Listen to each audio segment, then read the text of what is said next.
Hi, my name is Andrea Corcoran. I'm the chair of the Stratford Board of Education, and I'd like to welcome all of you to this evening's town hall session. I know it's a busy time of year, and I really appreciate you carving out the time to be with us tonight.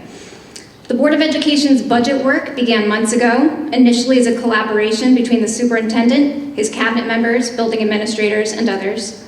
Once presented to the Board of Ed Finance Subcommittee, a series of budget workshops were held. At these meetings, every aspect of the proposed budget was detailed and scrutinized. A proposed increase of 4.57%, a maintenance budget really, was forwarded to the board and was approved by a bipartisan majority with a 6-1 vote. I've worked on multiple budgets with the Board of Education, and I can honestly say that this was the most enlightening and transparent budget process that I've been a part of. Many good questions were asked of the central office team, and each and every one received a full and reasonable answer. This budget was carefully vetted, and each budget workshop was open and available for members of the public to attend or watch. The budget proposed by the board was both fiscally responsible and allowed the district to provide the resources that it needs to educate all of Stratford students. I'd like to thank the Finance Subcommittee for its diligence and for the historical knowledge that many of its members brought to the table.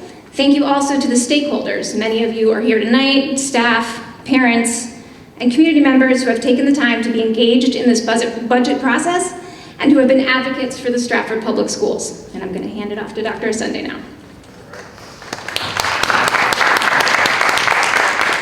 Thank you, Madam Chair. Am I audible? Okay. So, a little bit, kind of, for the people in the back? Okay, I'll speak up. So I just would like to echo Ms. Cochran's statement, okay? It's been a long process. It's been a productive process where I think we've all learned quite a bit. For me personally, what I've been personally encouraged by is the fact that through this process, we've kept children, Stratford children, at the center of the conversation. So on May 11th, the Town Council appropriated the Board of Education a 2.5% increase over last year. And since that time, from staff, stakeholders, we've received a few questions, and rather than send out a long letter, I figured we'd have a chance to turn this into a two-way dialogue and hear from you and also answer some of the questions you may have. Plus, or additionally, every time I send a letter, it gets leaked out to the media. So I'd rather talk with our people here, okay? So just to give you a quick overview of what we anticipate we will discuss today, right behind me on the screen, we'll talk a little bit about the budget process. We'll talk about the different scenarios. We'll talk about the impact of the work. But we also want to be able to talk about the central implications for what the 2.5, also in conjunction with the Alliance designation and the funds we may receive from those external entities, may mean for our district, our schools, but also our community. I want to take a quick moment to potentially also respond to some of the rhetoric and some of the narrative that has been prevailing. And then we're going to pivot, okay? We're going to close the book on the budget process. We have some internal work we need to do, but we're going to pivot our energy and concentrate on what's important. That's our kids and our staff. And then what I'm going to do to close is maybe list some of the things that I think we need to focus on as we piece together our Alliance plans. Right? We're on the same page? Remember, this is a two-way dialogue, okay? So there'll be opportunities for us to pause. Maybe you can ask some clarifying questions. We also have Ms. Mangini, who's just a guru at this work, joining us today. She'll be able to answer detailed questions. Also in the audience, we have members of the district cabinet who'll be able to answer questions that might be programmatic in nature, okay? All right, so I'm gonna go to the next slide. And Ms. Mangini, perhaps come through the bullet points. Good evening, everyone. I'll make sure this is close. I'm all about facts and figures. That's what I do. So I'm going to share a little bit with you to Ms. Corcoran's point about starting this budget process quite some time ago. The superintendent and I actually started it last October. We met with all schools and department heads, and as a result, ended up with a budget request of 5.77%. We really spent a lot of time understanding the requests and working through it, and ultimately the superintendent presented a budget to the board that was a 4.6% increase over the current operating budget. The board, as Mrs. Cochran mentioned, really did a tremendous job in really reviewing line item by line item. They made a few tweaks and ultimately approved a budget with a 4.57% increase that was submitted to the town. I think it's important to note that that does reflect almost a $5.5 million increase, and that was the request. And I think it's important to note that of that $5.5 million, almost $5 million of it were major drivers that were contractual obligations, meaning salaries, benefits, transportation that we're required to provide, along with tuitions. Most, if not all, are mandated. So that brought us to a 4.1% need. Ultimately, the town did approve a 2.5%, giving us a little over $3 million increase, which we definitely appreciate, but doing the math, as you know, that leaves us with $2.5 million in reductions that we are now trying to determine how best to move forward. I do think it's worth just kind of mentioning that there has been a little bit of miscommunication out there.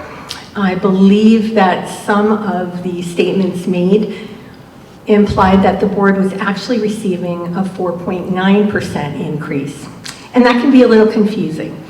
I believe that that was calculated based on some grant funds that definitely Alliance is coming our way, appears to be about $1.1 million. It's important, however, to understand that grant funds are very specific in their purpose and how we can use them. And that basically means that we cannot supplant. Fancy word for those of you who don't live in my world, supplanting basically simply means that we cannot use those funds to reduce or offset costs in our general operating budget that we have paid for through our general operating budget. The federal entitlement grants like Title I and IDEA really do require us very strict guidelines to supplement. Alliance also has the same and similar requirements. So I believe that the belief that there may be an increase in Title I, and normally we don't know what that is until November, and if we do receive that, it's great. We will definitely find wonderful things to do with it to enhance our programs for our students. But again, those dollars cannot be used to offset anything in our general operating budget.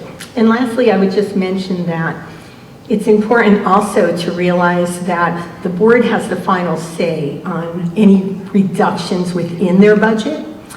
And there were some comments shared simply as suggestions of where reductions could be taken, and I know that all of those will be explored.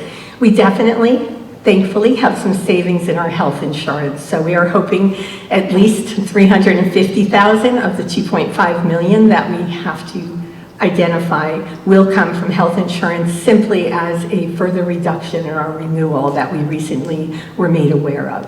So hopefully that gives you a little bit of an overview of those areas. And Alliance, I had mentioned, and Dr. Sunday can certainly expound upon what we anticipate with Alliance. There's a lot involved. We've had a lot of meetings and we keep moving forward. And I will just mention, before MBR, I will mention the ESSER sunset. There is a fiscal cliff, a very serious one looming. If we had budgeted for every single salary that is currently expensed to ESSER, we would have needed an additional 1.87% in our budget. It's been questioned why the board decided last year to move those salaries to ESSER. And I think it's important to recognize that last year with a 2.25% increase from the town, when the board had requested 3.88, again, there's a delta there that we needed to bridge. The only way we could have done that was by eliminating positions. And the board understood very clearly that in the midst of the pandemic and all the additional needs that our students had, it was not the time to be eliminating positions, potentially increasing class sizes. The only alternative was the ESSER funds, and they were very prudent in ensuring that we had 3 years worth of those salaries approved by the state of Connecticut in that grant, giving us time, hopefully, to work with the town to bridge and prepare for that fiscal cliff and perhaps find other ways to repurpose some dollars within our budget. But for the budget development year of 24-25, we will need that slightly over $2 million in additional funds to maintain staffing as is. So hopefully that provides some information. And Dr. Sunday, would you like to address the MBR? Of course. Before we move forward, let's open up the floor for questions, because otherwise we'll just sit up here and throw a lot of data and a lot of information at the group. Yes? What teacher salaries are being paid for out of the ESSER funds? Currently, there are 3 elementary teachers that are being paid out of the ESSER funds. And they're classroom teachers that are not like special this or special that? Or Correct. Thank you. Good question. So, yes? Rudimentary question, just a perception. There's a perception that the Alliance funds, the $1.1 million that you clearly said could not supplant.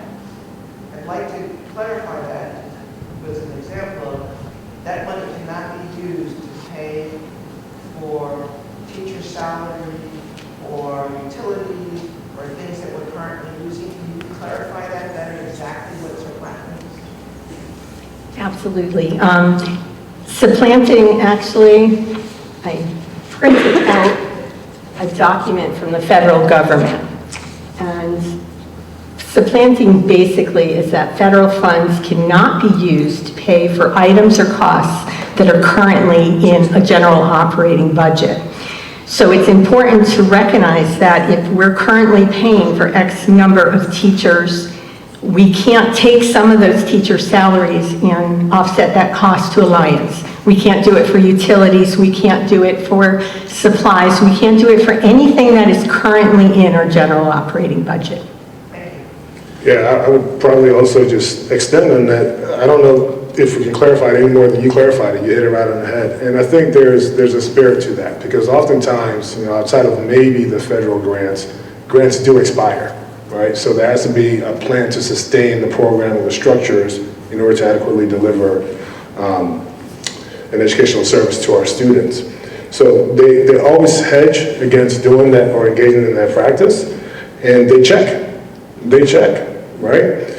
So those are really, really strong questions, some really, really good questions, and thank you, Ms. Mangini, for really that overview. I do want to say that when we started this process, the directive that I gave to the leadership team as we worked with the board was 2 directives, right? Because before I arrived here and when I arrived here, I heard this whole conversation about transparency, right? So I gave them 2 directives. Number 1, we will lead this budget process with transparency. And then 2, we're going to educate people about how the budget plays out in our day-to-day operation for 182 days, right? But more specifically, how this impacts kids and impacts the nature of the work that our staff do. So I would say we knocked that out of the park, okay? But we also are faced with some real realities. Number 1, we're still in the pandemic, and we all know how the pandemic has impacted our student learning. We also know how the pandemic has impacted the nature of the work of our educators, who are exhausted and have been working incredibly hard. Exhausted. When I sit with my superintendent's advisory, and I have an experienced and highly skilled educator who says, I've been doing this work for 25 plus years, and this is the hardest year I've ever had, I have to pay attention. Insert the Alliance designation, where we have an external entity that's now telling us that we do have to improve, right? So now I'm going to our staff and I'm saying in front of 600 or so certified teachers and another 500 non-certified teachers that we have to improve. Oh, by the way, we have limited resources for you to do the work, right? So our work as district leaders and our work as board members is to always advocate to make sure that we center Stratford children in the best possible place to find some level of success. And we need to do that because the decisions we make now will not just play out for the 22-23 academic year. There's a precipitous implication of how this plays out over the next 5-10 years.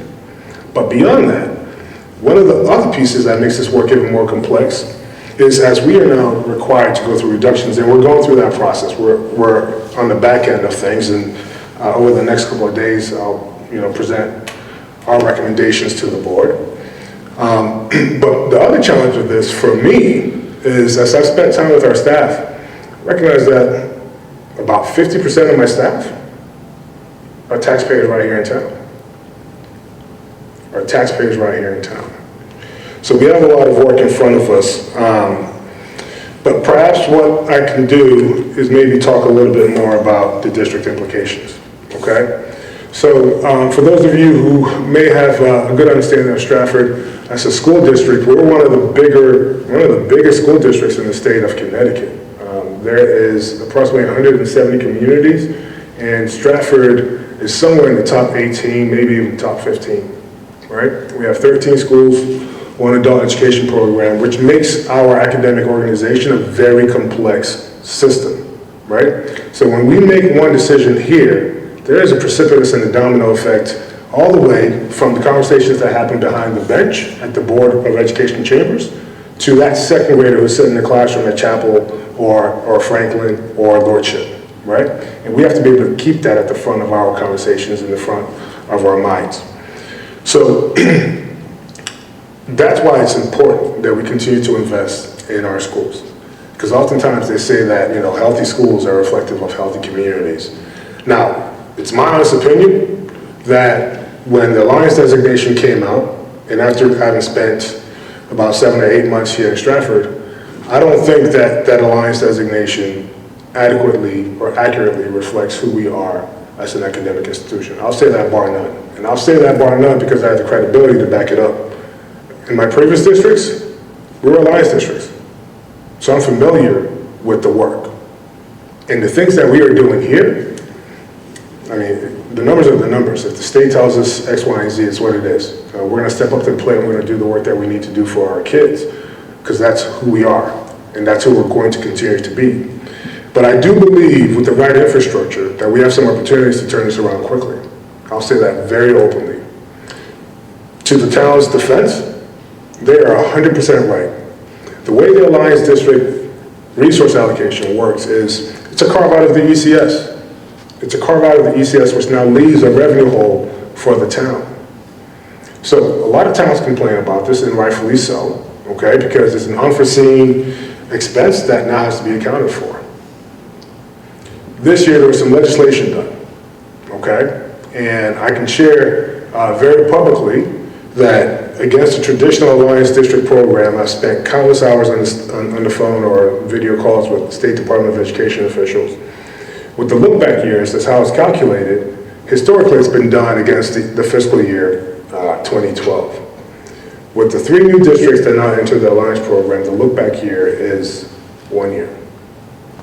So the traditional Alliance ECS funds that will come to the district, i.e. us, against the look back year of 2012, we would have been appropriated about $4.6 million, which positions us to do some pretty comprehensive things, right, in order to innovate and make sure we continue to position our kids for improvements. I heard at one point that as recently or as far back as the late 90s, 99, early 2000s, Stratford was on a watch list. I can't turn back the hands of time, but I've tasked them, all of them, including myself, to improve our district. The status quo is not good for me personally, and it's certainly not good for Stratford kids or our staff. That will not be the standard. Are you all familiar with what the Alliance District designation means? Can anybody, I'm going to treat this like a classroom. I want to hear your voices, right? Can anybody tell me which population of schools are designated as Alliance districts? Yes. Hi. Just posted about this on Facebook, so you probably all saw it. It's the lowest 33 school districts forming on the accountability index of the state. However, it's only local and regional school districts, and they have to have at least 1,000 kids in the school system. You are a researcher and a scholar. So let's contextualize that, right? So if I share with you there's about 170 communities in the state of Connecticut, just visually, Stratford is not in the bottom 36, right? And our school should not reflect that. Yes, I see you go. Were we, I thought they were looking at 2017, 18, and 19, and not the COVID years, where you weren't even, in our district at that point. So, my question is, something wasn't working in those years. So, and you coming in on July 1st of last year, why wasn't there some sort of a strategy at that point when we already knew that we didn't need anybody to give us a score to know that we were not doing well here in town? And why wasn't a strategy revised and a plan put in place at that point or soon after you arrived to make changes? We're in a whole other year. Yeah. So I have a problem with that. Yeah, I don't want to be throwing. I have kids that go to magnet school outside, in Bridgeport, more diverse than any of our schools here. And, I don't see how throwing more money at something where there's no new strategy, or I have not seen any plan to say, oh, this program's not working, let's get rid of this, we'll use some alliance funds maybe to do something different, and if it works, then we can put that in our budget going forward, and then maybe the town will give you more than 2.5. I have no problem with that, but to throw more money after something that's not to do the same thing that we've been doing, there's no sense in it. So you hit it on that, and there's some easy ways to answer that question. Okay, I think you're naming the obvious here, and I think your sentiments is something that I will back up as well. Okay, I had breakfast with Chris Pia. Okay, we had open, honest, vulnerable conversations. It was the same conversation. Whatever we were doing did not have the impact that we hoped it would have. So why was it not, exacting in something new, creative, constructive? So there's a couple ways to answer that question. So yes, number one, it's the Alliance designation is based on pre-pandemic data, right? So 3 years of decline in data. But something happened between the third year of decline in data and today, right? What's that thing? COVID, right? Pandemic completely jolted the entire world, right? Insert Dr. Osunday, right? The board appointed me in March of last year. And, full disclosure, as I was going through my interview process and I was researching and studying the town of Stratford and our schools, right? I recognized that we were not far from that designation. I did recognize that, right? I did not think that the Alliance designation was going to come to us in February. Nobody did, because of the pandemic, right? And that was one of the first questions Dr. Gaeta and I asked when we were on that call with the State Department of Education. So your question is, when the school year started, why did we not start a plan, something different, okay? So there's a couple ways to respond to that question. So number one, a lot of our energy was hyper-focused on kids and staff, right? We were not out of the pandemic, okay? It's making sure that people can get to work safely, remain as safe as possible. We had to deal with the mask situation, we had to deal with the positivity rates, all those different things. The second way for me to respond to that is I began to have those conversations. I started July 1st. So our administrators will tell you, we've had deep conversations about overall school improvement and overall whole systems improvement. But one of the worst things that any executive can do is come in and completely dismantle things and say, here's a new plan without fully understanding and studying things. Specifically in a pandemic, right? Specifically with an organization, an academic organization this big, right? Because if an error is made, it will have an impact on kids and staff in any typical year, let alone in a pandemic, right? So it's not prudent. You're not going to find too many superintendents who come in, unless they're in a strict turnaround environment, who come in and completely rattle things to the ground. Plus, I would have got right out of here in the first 2-3 months, right? So it's about being prudent in that, right? And then the other piece now is, as we continue to come up with our plans about how we want to improve our district, it was important to me, okay? And it's important for anybody who sits in my chair to be able to identify and determine the spaces that we needed to improve, but also determine and identify the spaces that we do some things well, right? There's a lot of assets, and I will tell you this, if I did not feel strongly about the potential of Stratford, I wouldn't be here, okay? And I wouldn't demand so much from so many different people, right? So that being said, we did not forget that we have to start to look ahead. Even in the context of trying to manage the positivity rates and COVID and exhaustion and staffing shortages and all those different things that make a complex organization like this, let alone some of the student behaviors in the fall, right? So we started having those conversations. And as we continue to construct our budget, right, it has to be aligned to district priorities and board goals. The problem now is this, is a lot of people are asking me questions, you know, what's your plan, what's your plan, what's your plan? I've got a plan. I'm trained to do this work, right?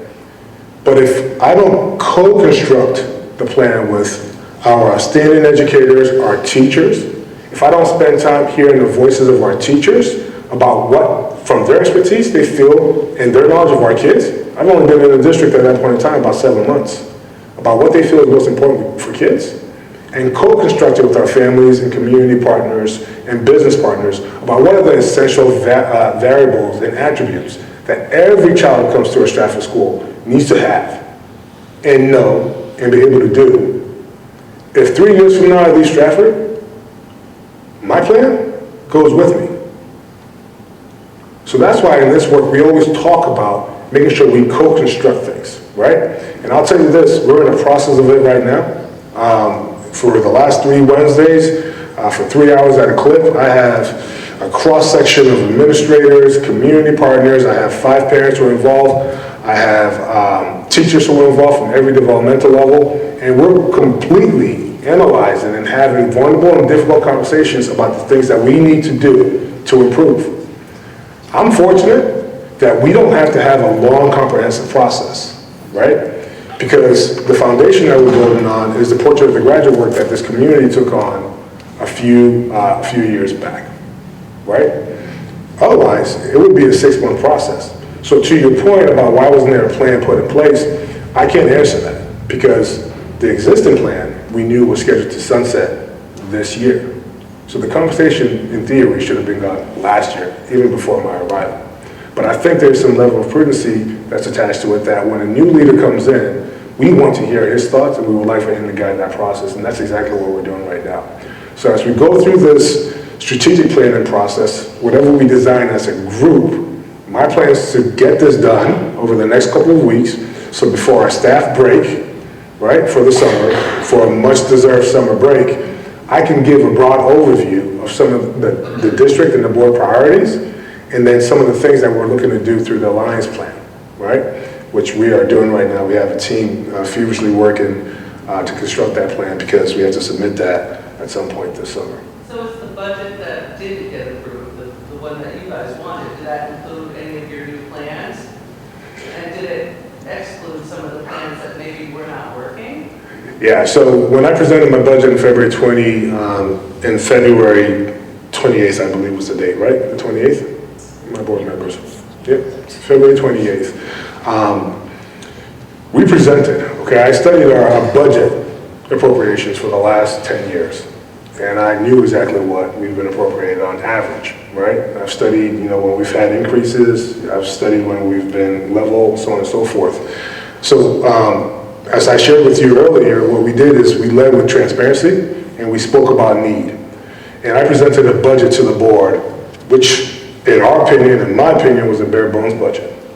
A budget that was centered on, to the extent possible, making sure we maintain the most essential component of student learning, which is teachers, right? So we presented a budget, and I can share with you, okay, because you're asking me a very deliberate question, which I think is the right question to ask. I can share with you all the things that my administrators wanted to include in their requests, knowing that, to Ms. Mangini's point, if we put all those things in there, we would have been closer to 6%. I had to turn around and tell our administrators, after I challenged them in the summer to construct strong SIPs, school improvement plans, I had to tell them, I can't give you this because I don't think it will get approved or adopted. I presented a bare bones budget As we went through the process, struck out a whole bunch of things from the academic department, a whole bunch of resources from the performing arts, a whole bunch of resources. We did some things from a technology standpoint, and we were still sitting at a 4.6.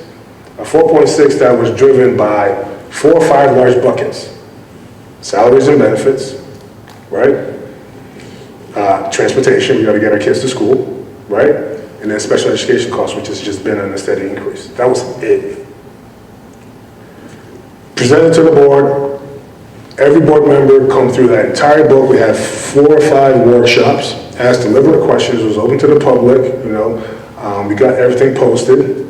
The board made some recommendations, trimmed it down to a 4.5. We felt rock solid as the board. It was a 6-1 vote, right? We felt solid about that, and we returned it to the town, and we waited, right? So to your point, the things for improvement and potentially removing some of the things that were not effective in the past, they were proposed by our administrators and our teachers, but we couldn't give it to them because the gap of what we would have submitted would not have been realistic, particularly against the last 10 years of appropriations. And what did the town council give us their reason? What were they saying you didn't need? That's part of this conversation. That's part of this conversation. And I think that's why we're having this conversation, right? So, you know, the other piece now is this, is we do have to pivot away from a narrative about people telling us what we do need and what we don't need, right? I think it's one of those things where the people who need to tell me as a superintendent what we need are the experts who stand in front of kids every day, are the people who are credentialed as educators to say, okay, Dr. Osende, if you want us to improve, these are the things that you need to furnish us with, right? And then within reason, we construct a budget and we say to the town, these are the things that we need for improvement, right? People who are not in classrooms, people who have not taught kids or written lesson plans cannot tell us, like, I'm not gonna go to a house builder and tell him he doesn't need a boiler, right? I'm not gonna go to a doctor and tell him he doesn't need surgical tools, right? I'm not saying that to be flippant, but we have experts who do the work every day. And it's our job, and this is Leadership 101, is position your people with the right resources to do the best work. That's an ethos of it. I shared with the board a few weeks back this notion of reciprocal accountability, right? I can't expect more from my staff than I'm willing to support. It defies logic, right? So, in a way, as a way to compensate to some of the fiscal challenges, what I have done with my team is I have studied our academic organization. And the strategy that we've employed is really some organizational redesign and some organizational re-engineering. We have some opportunities to find some efficiencies, which might end up resulting in cost savings, but there's a lot of work to do. And I really enjoy your conversation because I think you're asking all the right questions, but I think we're in process right now, right? We're in process. And I think over the next couple of weeks, we're going to have a finished product. But how that plays out is the work that we have to continue to do. But that's what you're going to do. You didn't kind of explain why the council said, you know, you're only getting 2.5, you're not getting 4.7, or whatever the number was. What was their explanation? They must have gone through the numbers too. What were they thinking you didn't need? I don't know if it's, and I would invite my other colleagues to chime in on this. I don't know if it was a function of them telling us what we did not need. I think there is this mental model that also exists around supplanting, right? That's number one. And then number two, the justification is that, and it makes sense, it makes logical sense. They have a tax base that represents the entire community. And a fraction of that tax base don't have kids in our schools. So I understand the logic. You're giving me the council standpoint, but I'm also telling you that the council has a job to do, but I also have a job to do, and so does the board. And my job is centrally focused on my teachers, our students, their success. And if we do the things that I think we can do over time, this entire community will benefit from that. Strong schools are often clear indicators of strong communities. If we don't do the things that we can do, There is a chance, I've seen this happen across the state, I've seen this happen across the country. When you do this research, we study school districts that devolve, right? They go backwards. And it essentially turns a community, puts them in some level of purgatory, right? If we do the things that I think we can do, I think we can come out of this quickly, right? But the one thing that is evident is that it's going to take the entire community. It will take the entire community. And I was having this conversation yesterday at Chamber of Commerce breakfast, and we have people who are willing to support the schools. We have people who are willing to position themselves, whether it's through scholarship or foundations or whatever it is, or just exposing kids to careers by having them come and work for them, or coming into a classroom and talking about a specific career. We have people in the Stratford community who want to be a part of the solution. So I am walking away from this feeling very encouraged, despite the conditions. But there's some real implications for the work that we have in front of us. I'm going to take one more question before I go to the next slide. It's not a question, but Dr. Sunday, could you just touch upon the NPR from the previous slide and the implications of that? Yeah, the exemption, I would say, caught a lot of us by surprise. The exemption, we happen to be the only community in the state of Connecticut that received that exemption, right? The town did appropriate 2.5, but there's a broader speculative context to that I think I would rather pause on responding for that, okay? But I would say enveloped in that legislation is really its impact on the ECS cost that comes to us. And there were 3 communities, ourselves, Enfield and Plainfield, that were impacted. And as frustrated as I might be, because I think there are some resources that our initial appropriation from the state was sliced by about 76%, from 4.6 to 1.1. And, but as I look at all the communities, like those 2 communities I just mentioned, they got the Alliance designation and they're receiving next to no funds just because of the look back here, right? So it's like you get the designation, you have to go tell your staff that we have to improve, but there's limited resources to be able to innovate and do the work, right? So we have a host of things that are in front of us. And for me personally, I'm encouraged by the people I have on my team, the people I stand side by side with to do this work. And when I say that, I'm talking about the entire professional community. I'm talking about all of our teachers, all of our non-certified staff, all of our school leaders, all of our district leaders, and the board. Okay? I want to take a moment to potentially respond to something. Okay? You just had a quick overview of the numbers specific to the budget. Okay? But I am going to speak about this because this has sat on my mind. Okay? I'm the superintendent of schools. But I'm going to speak now as a professional. I'm going to speak now as somebody who pours all of my energy into this work. Okay? On May 9th, the town council had an ordinance committee meeting with the public forum. And 2 specific individuals went up and spoke. And I have to say I've never seen anything in that type of fashion that I saw on that day. I've been blessed and privileged to be an educator in Connecticut for a long time. I've done good work a lot of places. This is my 5th community I've been blessed to be a part of as an educator. My 5th. And I had 2 people go up and speak about me.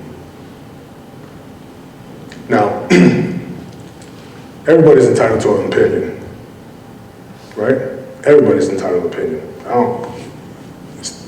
I will listen to your opinion all day. But if you stand in front of the public,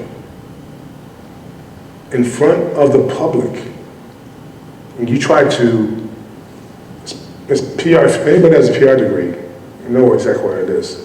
It's trying to manage the narrative, it's trying to spin stories. If you're going to have an opinion, you're entitled to that. what you're not entitled to is lying through that opinion.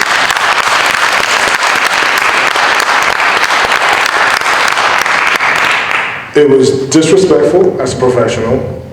It was deplorable, and I can speak with a high level of confidence that I know that it does not represent the Stratford community or the board.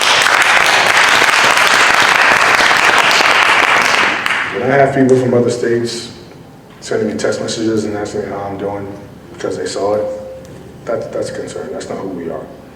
But I want to take a quick moment, okay, to really kind of address some things, because part of that PR narrative is people out there trying to spin certain things.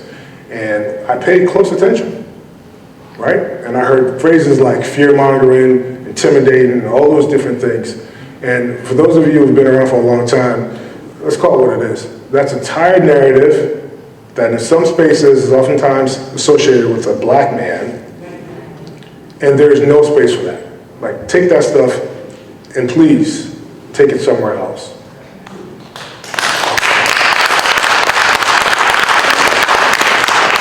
At no point in my communication to 1,050 hardworking professionals in Stratford Public Schools did I ever make any threats. For as long as I've been here, I've heard the story about transparency and communication. Communication has not been good. Communication has not been good. I didn't have to threaten anybody. The people I work side by side with are incredibly smart. If they weren't smart, they shouldn't work with our kids. But when you see a 4.57, you see a 2.5, it's simple computational math. So it's not a threat.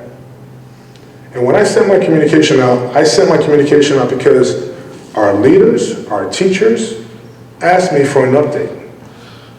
I had a conversation with our leaders earlier that day, and I told them I was going to send that communication out. I'm very deliberate about what I write. It was from this statement that those individuals said I was intimidating and invoking fear into people.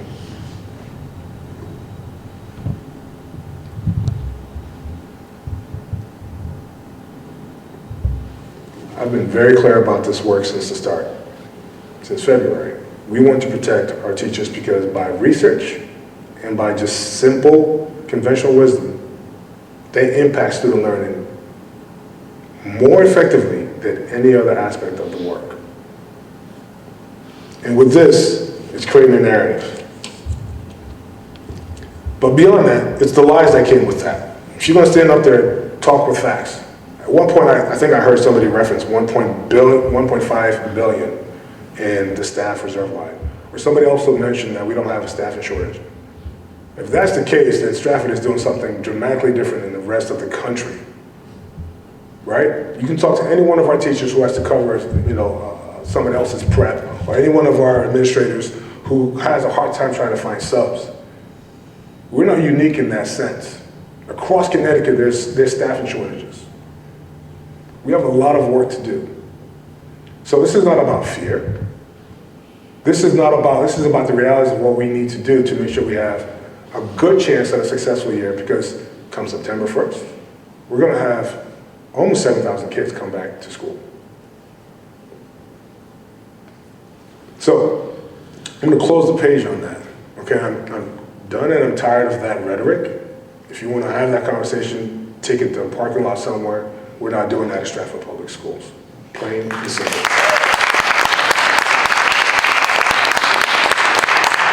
So, real quick, we have to keep this moving. I want to pivot to something that I think is important, okay? And that is this conversation about our student performance, okay? Our kids have been working hard, and these are some of the innovative things that I think we have the opportunity to do, okay? Last fall, we presented our PSAT data, and as to be expected, it wasn't pretty, okay? A lot of disruption with the pandemic, so on and so forth. However, I did task our team to innovate and try something different, right? We created an SAT prep program. Harold Rice, Sue Schmidt, and a few of our coordinators pieced it together, worked with Principal Del Piano and Dr. Graff at Bunnell, and we had students attend. There is some stark data behind us, and this is really, what's behind me is really where the board needs to focus their energy. It's really where us as educators need to continue to have conversations for obvious reasons. We'll give a broader presentation at a board meeting at a later time in the year, but you can see the stark difference for our kids who had access to a program, right? I don't want to continue to hear our alumni come back and say, I was in the classroom and I felt like a fish out of water, I wasn't prepared. Because they go to a school in the southeast or somewhere not up here in New England. For selfish reasons, but I would say obvious reasons, we have a responsibility to make sure that when our kids leave the parameters of our community, they have the best chance to be selected for whatever they choose to do. Whether it's college, military, career, what have you. I don't care about kids from Michigan. I care about Stratford kids. Because guess what? After they do their 4 years in school or wherever they go, by the time they're 28, 29, they come back here. And they get married right here in town. And they start their families right here in town. And then their kids end up in elementary schools. So we do want them to be successful, because when they come back here, they need to be successful citizens within Stratford. I'm going to go to the next slide. I think it's up, okay? I can share with you that we are working concurrently right now with a couple of different things. So the POG work has been ongoing for the last couple of years, okay? And the SOP work, which is our strategic planning team, again, as I mentioned, is a cross-section of our educators, community partners, and a handful of our parents. We're doing those things right now concurrently. But as we look at the Alliance designation and with the plan that we have to submit, I have worked, and I'm working with Dr. Gator and her team and a fleet of coordinators. We're having deep conversations. They come in early in the morning before school starts, and I've given them really 5 buckets of things that I would like to see us focus on. And these things are backed by research, right? We also know that, so with bullet point number 1, early elementary literacy and numeracy. If kids are not reading effectively by grade 3, there is a precipitous impact as they continue to grow and develop into the middle school, right? At the middle school level, SRBI across the entire system, but with a concentrated focus on what we're doing at the middle school level, okay, for obvious reasons. That's the tier 2 and tier 3 work. I do want to expand SAT and AP, right? We're seeing some of the data that you saw in the previous slide. We want to give that opportunity to our kids. Uniquely enough, it's our 16-year-olds, it's our juniors, right? So they're in that developmental age where they're coming of age, where they're getting a license, they're playing sports, they have a job, right? So they have to deal with that internal conflict of, can I squeeze something else in there? But it's prudent for us to have to make this available to them, right? Because we're seeing the obvious results. School safety and climate are critical, right? School safety and climate are critical. I'm not going to stand in front of you as a superintendent. I don't think any of our leaders will stand in front of you, or any of our teachers in front of you, and say that I can guarantee you there are never going to be fights. What I will say we need to continue to work on is we need to reduce the frequency of fights, right? When you were in school, when I was in school, there were fights. There were kids smoking in the bathroom, all those different things, right? Generations have changed. And we also know now, because of the isolation of the last couple of years, right? People are probably more quick to respond physically than going through the emotional regulations. So school safety is important. And if we're going to place the expectation on ourselves as educators, we need to find a way to create some level of balance and equilibrium to what the school day looks like, so our educators can do their best work. And then the last piece is instructional leadership, okay? As I said previously, the work of us as leaders is to make sure we work with our colleagues to put them in the best position to do their best work, right? But conversely, as we talk about instructional leadership, we have instructional leaders who oversee schools. But if our instructional leaders are chasing kids around all day, managing behavioral issues, or in PPTs or on phones with our families, they don't get a chance to do their best work to support teachers in the classroom, They don't get a chance to build and construct the best professional learning opportunities, right? So we need to figure out how that dynamic plays out. We'll have more conversations about this. So you'll see constructs, and we're going through the beta, what I call the beta phase of this right now, as we continue to refine these plans. But these plans, right, these big buckets are also tethered to different components of the accountability index. Does that make sense? The Alliance District Accountability Index, right? So we have some opportunities to gain some points in specific places. We have some opportunities to see some improvements in terms of how it plays out with our student performances. We have some opportunities to do some things to hopefully decrease some of the inflammation that happened in schools, not just here in Stratford, but across the country. So with that, I'd like to close with this, right? Which is our North Star.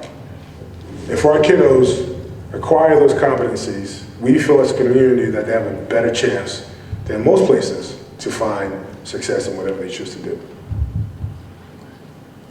I will adjourn with my little soapbox moment, and if there's any other questions, we'd be happy to take them, and any one of my colleagues will be open to responses.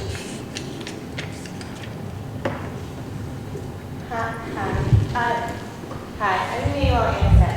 I have a question. I don't know if this is in your plans, but something that I saw with the scoring and the testings and all things, which I had talked to with my husband about.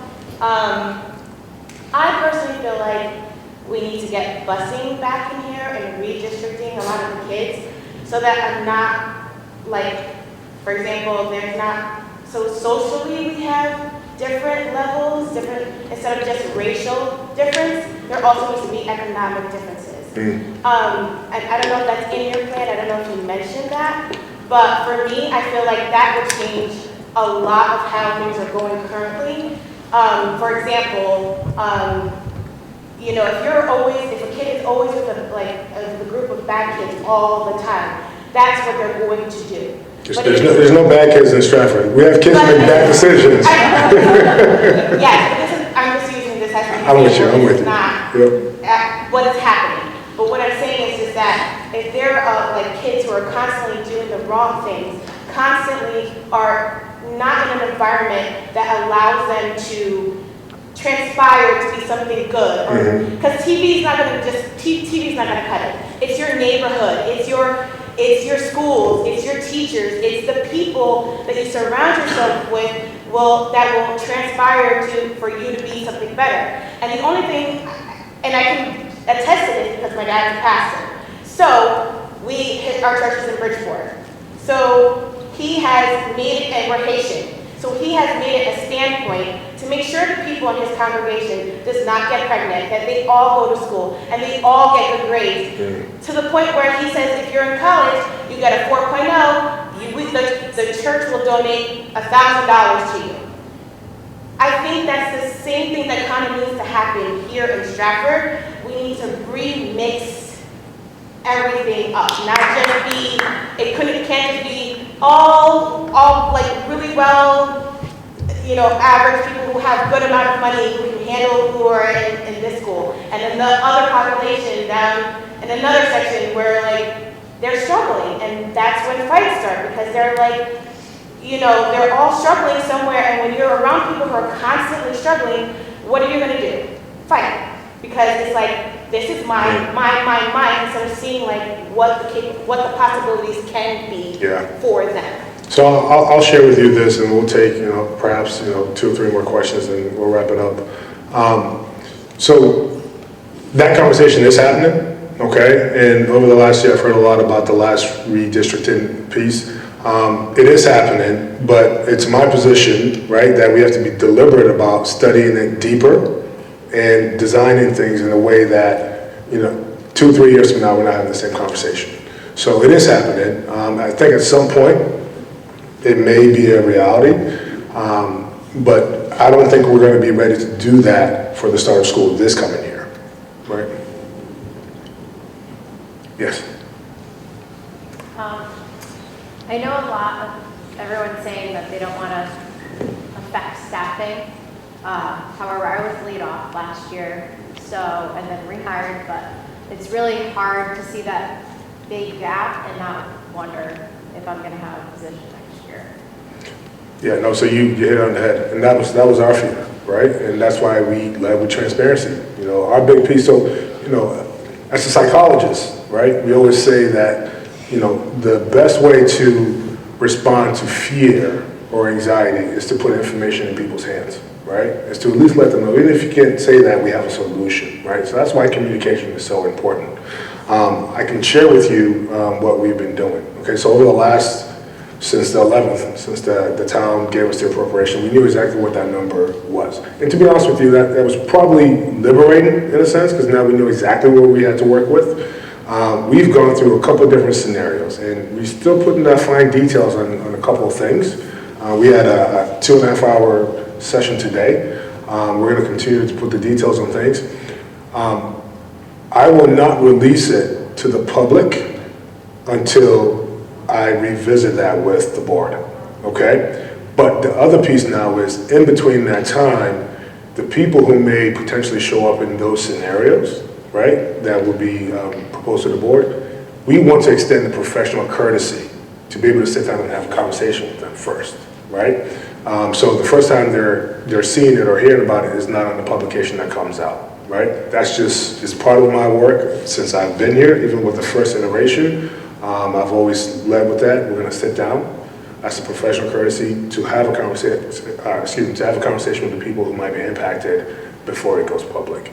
So we're thinking that early next week we'll be able to have something that can fall in the laps of people. Just briefly, I would like to just reiterate the fact that personnel is usually the last place we look, but unfortunately, Board of Education budgets are normally at least 75% staff and benefits.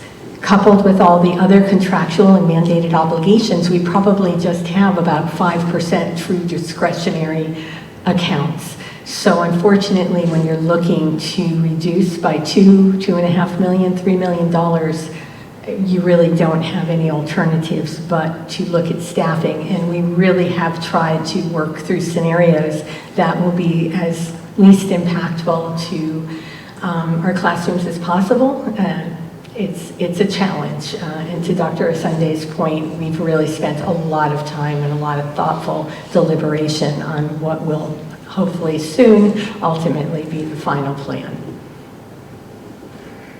We'll communicate more in the coming days. We're doing a lot of internal work, and you know, at the end of the day, people will be impacted, but we also feel that the design we're piecing together to discuss with the board will allow us to open up the school year with effective possibilities. Okay, I'm gonna adjourn. Okay, I have to boogie to a different event. Plus, I was told that if I sat at Stratford High with a banal outfit for too long, I may catch on fire, right? But thank you so much for this conversation. That's really what it was. Thank you so much for investing your time and your commitment to kids.